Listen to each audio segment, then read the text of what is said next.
अब हम लोगों के बीच वीआईपी के राष्ट्रीय अध्यक्ष आदरणीय मुकेश साहनी जी से आग्रह है कि सभा को संबोधित करने का काम करेंगे।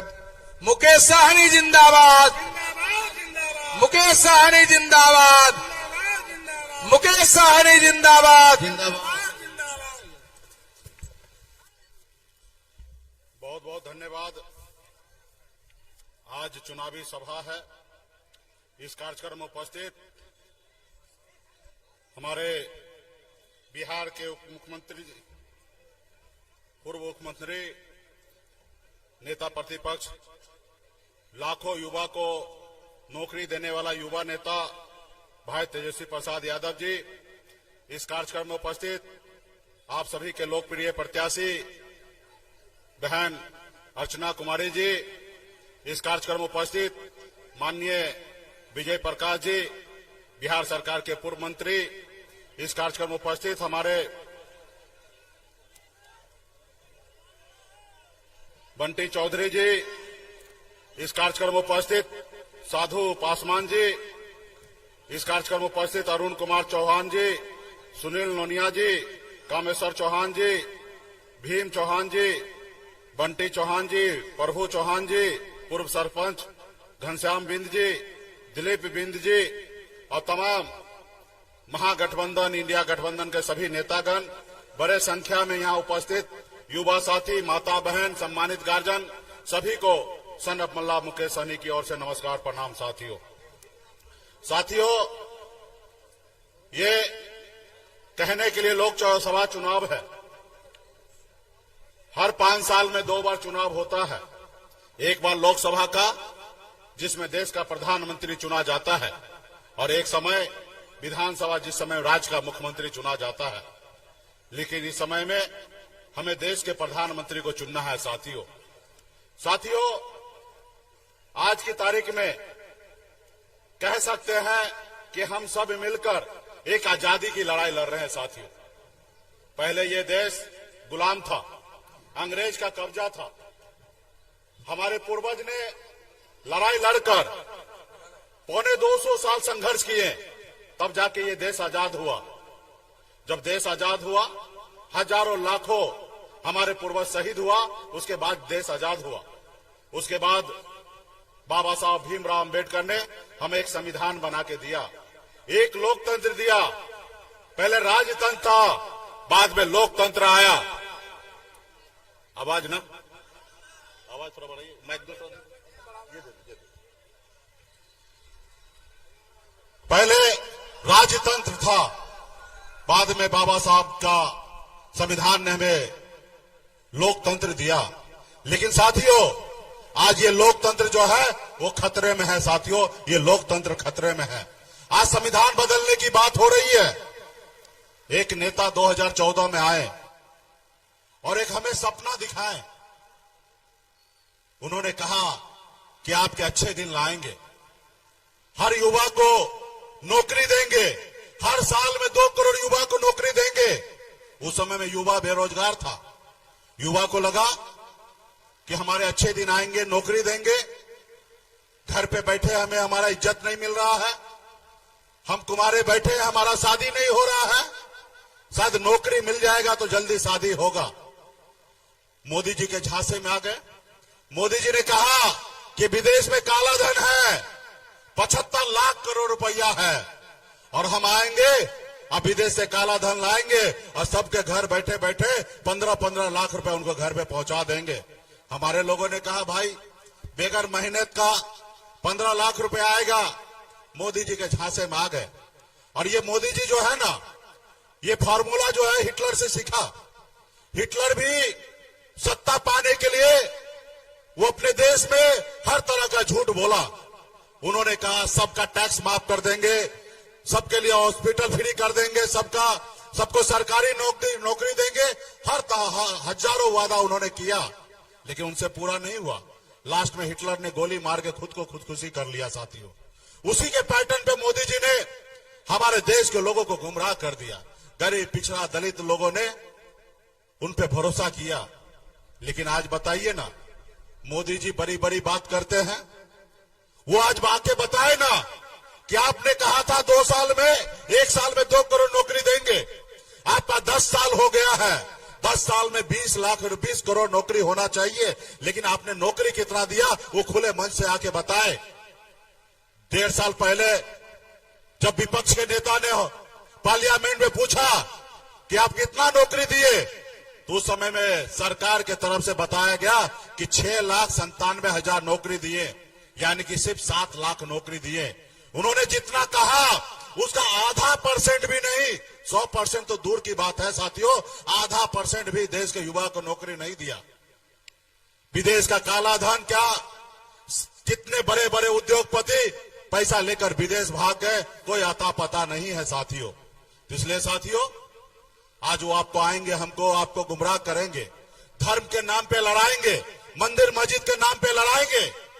साथियों, एक बार गलती कर ले, 2 बार गलती कर लीजिए, लेकिन तीसरी बार अगर हम गलती करते हैं तो समझिए हम खुद ना समझ है साथियों। इसलिए साथियों, अपने दिल पे हाथ दे के सोचिए, अपने बच्चे के सर पे हाथ दे के देखिए और सोचिए अपने अंदर आत्मा से, क्या मोदी जी सही काम किए? कुछ आपको अंदाजा मिलेगा कि मोदी जी कुछ नहीं किए। तो इसलिए साथियों, आप सबको, हम सबको, इसलिए हमारा बाबा साहब भीमराव अंबेडकर ने 5 साल के लिए चुनाव रखा कि नेता आएंगे, वोट मांगेंगे, अगर 5 साल में अच्छा काम नहीं करेंगे तो आप उसको बदल दो। इसलिए साथियों, जनता मालिक होता है, ये देश जो है आपका है, किसी का जागीर नहीं है साथियों, ये देश आपका और हमारा है, एक जनता का देश है साथियों।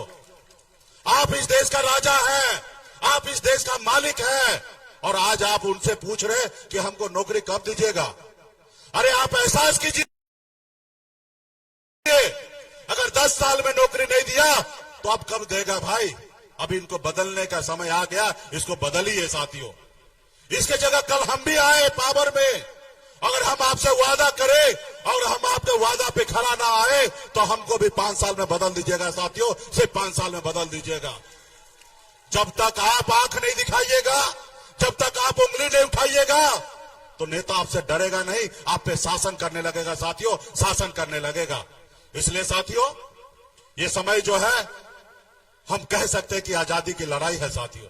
आज हम लोग लड़ाई लड़ रहे हैं, संघर्ष कर रहे हैं, ये लोग कोई गरीब के लिए सरकार नहीं है, ये अडानी अंबानी का सरकार है, कभी किसी गरीब पिछड़ा का सरकार नहीं है। आपने देखा ना, हम गरीब मछुआरा परिवार में जन्म लिए, संघर्ष किए, हम ऐसे घर में जन्म लिए जहां एक रोज मछली ना मारा जाए तो घर में दूसरे रोज खाना नहीं बनता, ऐसे गरीबी परिवार में मैं जन्म लिया। 18 साल की उम्र में, जिस उम्र में बच्चे को खेलना कूदना होता है, उस उम्र में अपने गांव परिवार को छोड़कर बम्बई जैसे शहर चला गया, वहां मेहनत किया, मजदूरी किया, संघर्ष किया, और संघर्ष के बदौलत बम्बई जैसे शहर में कामयाबी का झंडा गाड़ा। फिर मैंने देखा कि लोग चांद पे घर बनाने के लिए सोच रहा है, लेकिन इस धरती पर हमारे लोगों के लिए, बिन बेलदार, नोनिया, मला, चाय, तियर, बनपर, अति पिछड़ा दलित भाई के लिए इस धरती पर रहने के लिए घर नहीं है। अब मैंने बम्बई के ऐशोआराम जिंदगी को छोड़कर पिछले 10 साल से बिहार में मैं संघर्ष कर रहा हूं। अब मैं संघर्ष करते करते 2020 में आप सबको जानकारी होगा, हमने 4 विधायक बनाया। ऊपर वाले की कृपा से हमारे पास ऐसी शक्ति था, एक तरफ 74 विधायक के पास जितना पावर था, उतना 4 विधायक वाले के पास पावर था। अगर हम नहीं समर्थन देते तो बिहार में नीतीश कुमार बिहार का मुख्यमंत्री नहीं बनता साथियों, मुख्यमंत्री नहीं बनता। लेकिन हमने उनको मुख्यमंत्री बनाया, हम मंत्री बने और हम कुछ काम कर रहे थे, तो देखा जो कल तक हमारा गुलामी करता था, जिसका बाप दादा मेरे पीछे घूमता था, आज मालिक बन गया है। इसको रोको, नहीं रोकोगे तो आगे बढ़ जाएगा। हम अपने अधिकार के लिए लड़ाई लड़ने के लिए यूपी चले गए, हम 50 जगह चुनाव लड़ाए, उनको अच्छा नहीं लगा। हमारी लड़ाई है साथियों, हम बिहार में राजनीति करने के लिए नहीं आए थे। जो हमारी लड़ाई था कि निषाद को आरक्षण मिले, जब बंगाल में आरक्षण है, दिल्ली में आरक्षण है, तो बिहार में क्यों नहीं होना चाहिए, हम इसकी लड़ाई लड़ रहे थे। और उसकी लड़ाई हम जब लड़ने लगे तो उन्होंने हमारे विधायक को खरीद लिया, हमको सरकार से बाहर कर दिया, जो सरकार हमने बनाया था, हमको रोड पे ला दिया, संघर्ष करने के लिए ला दिया। और हम भी निषाद मल्ला का बेटा है, 18 साल से उम्र से मैं संघर्ष सीखा हूं, पूरी जिंदगी भर अपने गरीब पिछड़ा दलित भाई के लिए संघर्ष करते रहूंगा। हमें कुछ नहीं चाहिए साथियों, हम अपने लोगों के लिए संघर्ष करेंगे, हमें इसी में खुशी मिलता है। तो इसलिए साथियों, ये लोग बड़े लोगों का है, आप देखिए ना, जो दुनिया में कहीं नहीं हुआ है वो भारत में हुआ। आप देखे होंगे बॉन्ड के जरिए पैसा लिया जाता था। मोदी जी ने नया स्कीम लाए कि बॉन्ड दो, नौकरी आप सरकारी टेंडर ले लो। ईडी सीबीआई का नोटिस भेजता था और उसको डराया जाता था और बड़े बड़े कंपनी से चंदा लिया जाता था और फिर उसको छोड़ दिया जाता था। ऐसा धंधा वो चला रहे थे। जो अपने आप को कहते हैं कि हम हिंदू का पार्टी है, हम सनातन धर्म वाले हैं, और वो स्लॉटर हाउस जो होता है जहां पशु को काटा जाता है, मीट जहां पे बाहर भेजा जाता है, उस कंपनी से 250 करोड़ रुपए का चंदा ले लिया। तो साथियों, ये किसी का नहीं है साथियों, ये सिर्फ पैसे वाले के साथ है। तो इसलिए मजबूती से लालू प्रसाद यादव जी के विचारधारा के साथ हम लोग जुड़े हैं और मजबूती से हम लोग काम कर रहे हैं। आज आपने देखा होगा, सिर्फ 17 महीने के लिए नीतीश कुमार जी महागठबंधन से सरकार बनाए। आपने देखा महागठबंधन में जैसे आए वैसे उन्होंने 2 काम बड़ा किए। तेजस्वी प्रसाद यादव जी लालू जी के विचारधारा पे 2 काम अच्छा हुआ। एक, सामाजिक न्याय मजबूत हुआ, जिसमें जाति आधारित गणना किया गया, जिसमें अति पिछड़ा, दलित, महादलित, आदिवासी, ऐसे समाज को आरक्षण का दायरा बना ताकि हमारा समाज आगे बढ़े। साथ ही ये काम किया गया, ये लालू प्रसाद जी का विचारधारा है। दूसरा, हमारे भाई जब तेजस्वी प्रसाद यादव जी डिप्टी सीएम बने तो लाखों, कई लाख, 5 लाख से अधिक युवा को नौकरी मिला गया साथियों, युवा को नौकरी दिया गया। वो युवा जो घर पे बैठा था, अपमान सहता था, घर वाले से अगल बगल पड़ोस से, उसको सरकारी नौकरी मिला। और इस साल आप देखते होंगे आपके गांव घर में बैंड बाजा बहुत बजता होगा और बहुत बजेगा। क्यों? क्योंकि उसको सरकारी नौकरी मिल गया, और जब सरकारी नौकरी मिल जाता है तो उसको गांव समाज में जल्दी रिश्तेदारी मिल जाता है, उसके घर पे शादी ब्याह हो जाता है। इस साल आप देखिएगा लाखों की संख्या में शादी ब्याह होगा, क्योंकि वो युवा को तेजस्वी जी के नेतृत्व में सरकार बन गया। इसलिए साथियों ये हुआ। तो इसलिए साथियों हम आप सभी के बीच में आए हैं। आगे भी कार्यक्रम है। हमारी बहन अर्चना जी यहाँ पे प्रत्याशी बने हैं, उनका चुनाव चिन्ह लालटेन छाप है, 1 नंबर पे है। उनको भारी मतों से विजय बनाइए और मजबूती से इस देश का सामाजिक न्याय को आगे बढ़ाइए। बहुत बहुत धन्यवाद सभी तमाम हमारे जितने भी गठबंधन के नेता है, सभी को बहुत बहुत धन्यवाद। अब हम लोगों के बीच बिहार ही नहीं, देश के आन बान शान, बिहार के भावी भविष्य, बिहार के प्रतिपक्ष, शानदार शानदार नेता आदरणीय तेजस्वी यादव से आग्रह है कि सभा को संबोधित कर। तेजस्वी यादव जिंदाबाद, तेजस्वी यादव जिंदाबाद, तेजस्वी यादव जिंदाबाद।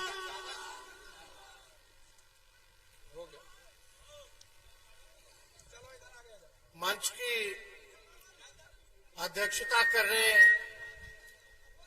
राष्ट्रीय जनता दल के जिला अध्यक्ष डॉक्टर त्रिवेणी यादव जी, मंच पर उपस्थित वीआईपी पार्टी के संरक्षक बड़े भाई मुकेश साहनी साहब, पूर्व विधायक जमुई से अजय प्रताप सिंह जी, पूर्व मंत्री विजय प्रकाश जी, पार्टी के एससी प्रकोष्ठ के प्रदेश अध्यक्ष साधु पासवान जी, पूर्व विधायक फुलेना सिंह जी, चनाउल मुखिया जी मोहम्मद इरफान साहब जी और महागठबंधन के राष्ट्रीय Janata Dal, Congress party, left party और वीआईपी के जितने हमारे नेता हैं, कार्यकर्ता हैं, हमारे मीडिया के दोस्तों, बुजुर्ग, अभिभावक, माताएं, बहनें और हमारे नौजवान युवा साथी, आप सब लोगों का हम स्वागत करते हैं, आप सब लोगों का अभिनंदन करते हैं। और आज खास दिन है, ईद का दिन है। हम सभी अपने अल्पसंख्यक भाइयों को ईद की मुबारक देते हैं और सभी हमारे हिंदू भाइयों को नवरात्र की शुभकामनाएं देते हैं। और यही हमारी देश की खूबसूरती है।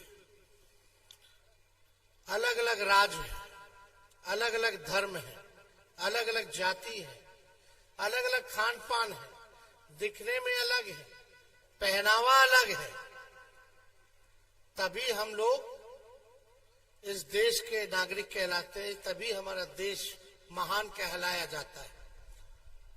अंग्रेजी में बोले तो डाइवर्सिटी जो है, देश की खूबसूरती है ये डाइवर्सिटी। कश्मीर से कन्याकुमारी चले जाइए, दक्षिण भारत अलग दिखता है, कश्मीर अलग दिखता है। आप नॉर्थ ईस्ट चले जाइए, वो अलग है, गुजरात चले जाइए अलग है, बिहार आ जाइए अलग है। और इसीलिए इस देश की खूबसूरती है, इस देश की खूबसूरती को आप लोग बचाने का काम कीजिए। बताइए, नवरात्र भी मना रहे हैं, ईद भी मना रहे हैं, इससे बढ़िया बात क्या हो सकती है?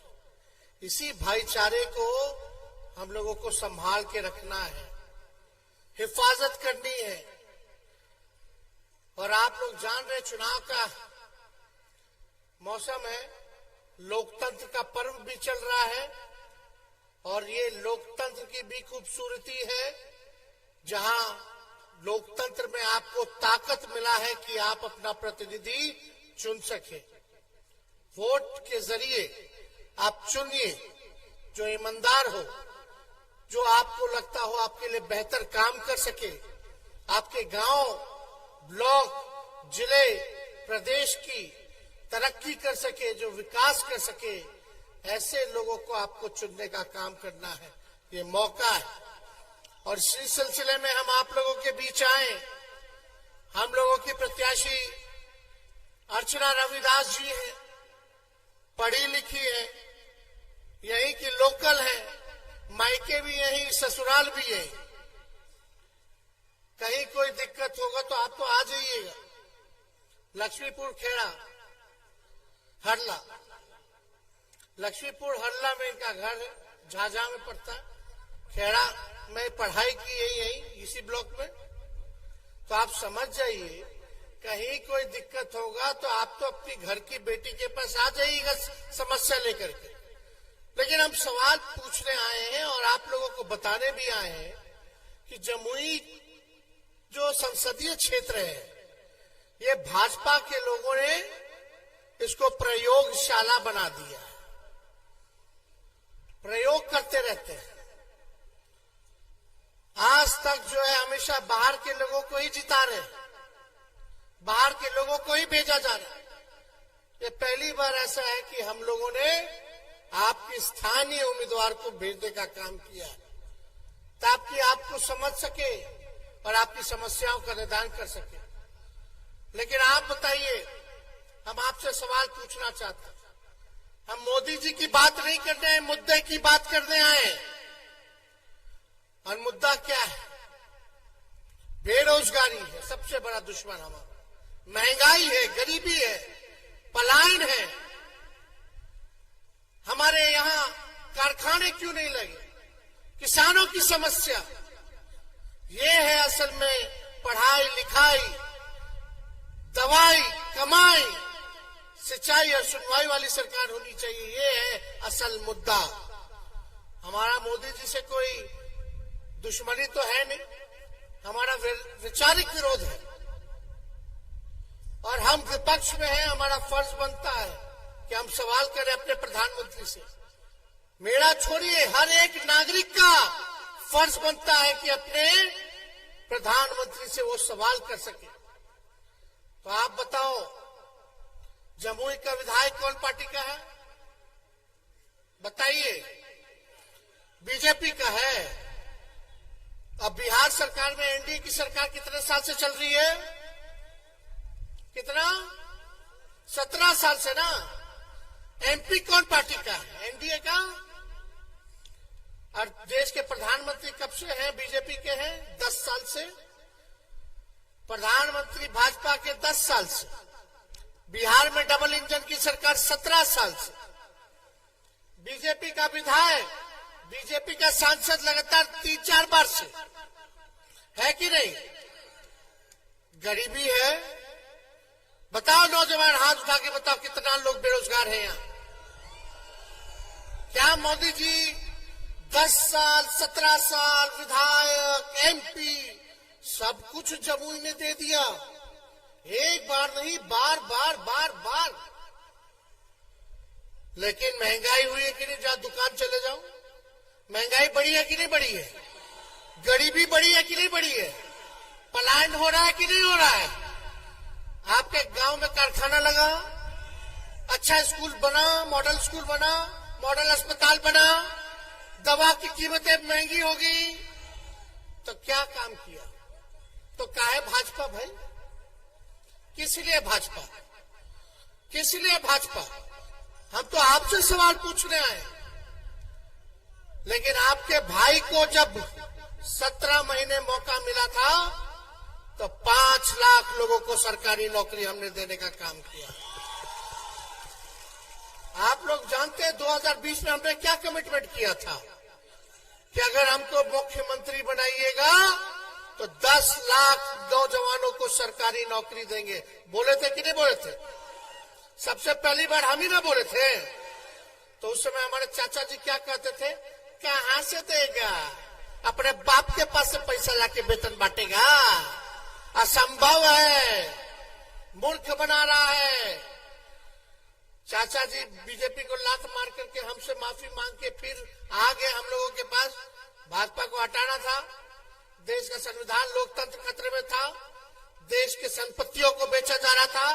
हम बोले ठीक है चाचा जी, माफी मांग रहे हैं, आइए आप ही बनिए मुख्यमंत्री, लेकिन एक वादा हम कर रहे हैं कि हमने तो सवाल पूछेगा कि हम उप मुख्यमंत्री बन गए, अब बोलेगा कि नौकरियां कहां हैं, तो हम तो किसी भी कीमत में नौकरी देंगे। और आप देखते रहिए, सोचो जो व्यक्ति, प्रधानमंत्री जी ने कितना नौकरी दिया 10 साल में, और इनके 17 साल में राज में कितना नौकरी दिया? कितना? किसी को नहीं पता, क्योंकि दिया ही नहीं तो पता कहां से होगा। सोचो जो लड़का आपका भाई है, हम बेटा है, हम लोग जो कहते हैं वो करके दिखाते हैं। जो सोचिए उप मुख्यमंत्री होते हुए एक राज्य का, वो भी मुख्यमंत्री नहीं, उप मुख्यमंत्री होते हुए 17 महीने में 5 लाख लोगों को सरकारी नौकरी दे सकते हैं। अगर आप हमको ताकत दीजिएगा, 5 साल के लिए बैठाइएगा तो कितना लोगों को नौकरी देंगे? एमपी में जिताइएगा तो पार्लियामेंट में हम लोग जो है नौकरी की आवाज उठाएंगे। सरकार बनाइएगा तो नौकरी देने का काम करेंगे। ये है होना चाहिए। आप लोग देखिएगा जितने तालमी मरकज के लोग हैं, आंगनबाड़ी है, टोला सेवक है, विकास मित्र है, सब लोगों के मानदेय को, आशा ममता के मानदेय को हम लोगों ने दुगुना करने का काम किया। जाति आधारित गणना कराई। जाति आधारित गणना जातिवादी वाली बात नहीं है, ये एक्सरे है, एक्सरे, ताकि अपने राज्य का स्थिति पता चले, कौन लोग कितनी संख्या में, और जो लोग हैं बिहार के लोग वो किस हालात में रहते हैं, कौन लोग गरीब है, किसके घर में नौकरी है, कौन बेरोजगार है, कौन भूमिहीन है, कौन नाला साफ करता है, कौन रिक्शा धोता है, कौन मंदिर मस्जिद के बाहर भीख मांगता है। इसलिए हम लोगों ने कराया, आंकड़ा आ गया सामने, पता चला स्वर्ण जाति के लोग भी गरीब है, उससे ज्यादा गरीब पिछड़ा जाति के लोग हैं, उससे भी ज्यादा गरीब अति पिछड़ा जाति के लोग हैं, और सबसे गरीब जो है वो दलित भाई है, वो आदिवासी भाई है, और कुछ सेगमेंट अल्पसंख्यक भाइयों का है। हम लोगों को पता चला, अच्छा भाई ई परिवार के पास घर नहीं है, ई परिवार के पास नौकरी नहीं है, ई परिवार वाला भीख मांगता है, ई परिवार वाला रिक्शा चलाता है, तो हम लोग योजना बनाएंगे और उनको आर्थिक मदद करने का काम करेंगे। क्या था? जिस घर में नौकरी नहीं उसको 2 लाख रुपया, जिसका पक्का मकान नहीं उसको पक्का मकान बनाने के लिए 1,20,000 रुपया, और जो भूमिहीन है, जिसके पास कोई जमीन नहीं है, उसको 1 लाख रुपया। लेकिन ये काम करते करते योजना सारा बन गया, इधर से चाचा जी फिर पलट गए। हम लोग काम कर रहे थे, रात रात भर अस्पताल में घूम के छापा मार रहे थे, इलाज अच्छे से हो, डॉक्टर आए, ओपीडी डबल कर दिया, दवा की संख्या बढ़ा दी, अस्पताल में साफ सफाई होने लगा। लेकिन काम इन लोगों को पसंद नहीं आया। अब चाचा जी चलेंगे तो चलेंगे, हमारी पूरी शुभकामना है जहां रहे स्थिर रहे, इधर उन्हें मत कर, एक जगह चुन लीजिए, वहीं रहिए। अब बताओ 5 साल के लिए मुख्यमंत्री बनता है, 3 साल से 3 साल हो रहा, 3 बार ओथ ले ली। ऐसा मुख्यमंत्री देखा है भाई? खैर बुजुर्ग है, भाजपा वाले लोग हाईजैक कर लिया है, खैर हमको इसकी चिंता नहीं, लेकिन हम सब लोगों को साथ लेकर के चलना चाहते हैं, सब लोगों को मान सम्मान देना चाहते हैं। अगड़े पिछड़े, दलित, आदिवासी, अल्पसंख्यक, सब लोग एक होइए, एक होकर के इस लड़ाई को लड़ना है। और अपने आप को जो लोग आ रहे हैं, हम तो पूछना चाहते हैं, चलो चिराग जी यहां से कितने साल से सांसद रहे, उनका पार्टी का ऑफिसों नहीं खुला, होटलों में ना रहते थे। हाँ, आज चिराग जी के जीजा जी कहाँ रह रहे हैं? होटल में। आज जीतेंगे, समस्या होगी तो आप होटल जाइएगा, कहाँ रहेंगे? चिराग जी के जीजा जी का पता कहाँ है बताओ? इनका तो लक्ष्मीपुर है ना, झाझा की, इनका पता है ना। लेकिन चिराग जी के जीजा जी का पता बता दो हमको, कोई एक आदमी। बहुत लोगों को तो नामों नहीं पता होगा। तो आप सब लोगों से यही कहने आए कि कम से कम ऐसा प्रत्याशी चुनिए जो आपके लिए काम करे। महिला है, पढ़ी लिखी, लोकल है, कहीं आप लोगों को दूर जाने की जरूरत नहीं है, मिल लीजिएगा, काम हो जाएगा, ये आपके पास आ जाएंगी, काम हो जाएगा। और काम नहीं करेंगी तो इनको अगले बार हम लोग बदल देंगे, फिर दूसरा काम करने वाला को ढूंढेंगे।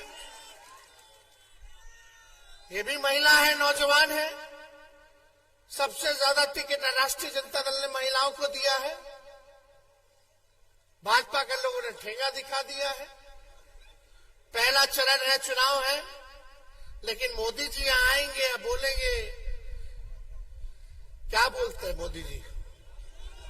जमुई के लिए बता दो, अगले 5 साल अगर मोदी जी जीतते तो क्या करेंगे, आके बताएं, आके बताएं। काहे नहीं बताएं? यहां आएंगे खाली हिंदू, मुस्लिम, सनातन, हम लोगों को गाली देंगे, लालू जी को गाली देंगे। अरे मोदी जी केवल झूठ बोलते हैं, झूठ बोलते हैं। बीजेपी का काम है, पार्टी है बड़का झूठा पार्टी, ये लोग केवल झूठ बोलने वाला है। लालू जी जब रेल मंत्री थे तो रेलवे को 90,000 करोड़ का मुनाफा दिए, आज तक